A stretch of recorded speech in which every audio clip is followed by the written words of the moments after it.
Kiongozi, ni msanii gani wa kike tukisema tunakupa sasa? Yaani aidha mdate naye, yani wewe mpenzi wako. Unaweza kwa management kwa kila kitu, yani so shopping, so saluni, tu galama au tu. Ni nani? Amolapa. Kiongozi sikia kiongozi. Kumlazi nitarudia. Na maanisha kwa wasanii wa kike. Ni msanii gani wa kike ambao unaweza kwa management kwa kila kitu? Yani akiwa demu wako. Nandi? Ndio. Binasi unamweka wapi? Binasi. Sikia. Acha tamana wake za watu. Omba wakako utapewa. Ni kabila gani ambalo mwanaume akikutongoza uwezo ukamkataa? Muha? Yeah. Kwa nini Muha?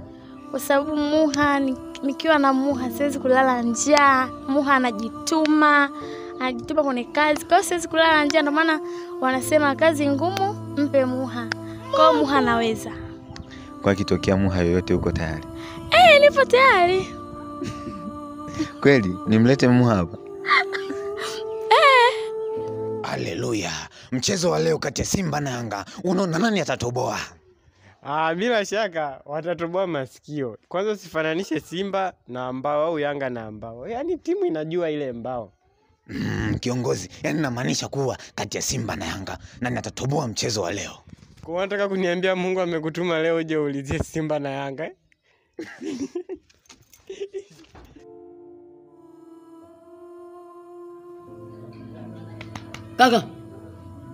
Kaka.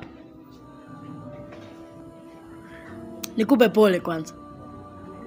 Kaka, hivi zile goli mbili tuliwapiga huku mmefumba macho au mlikuwa mmelala? Kaka. Jesus!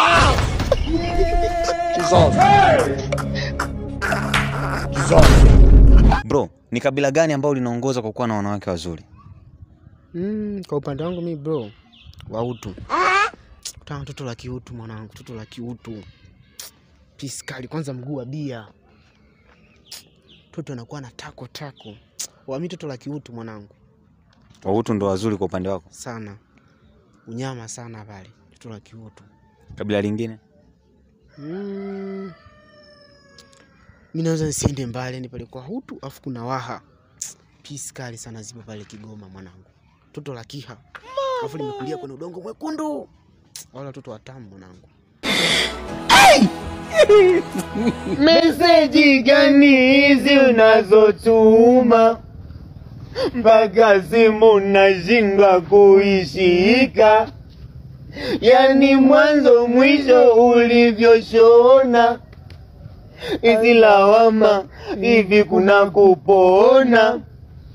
Yani kama nimekuia mzazi kwa mikono yangu miwili,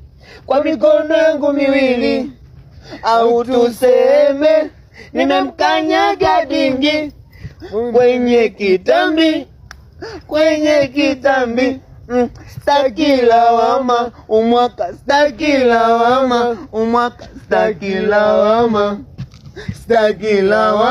jamani, staki lawama.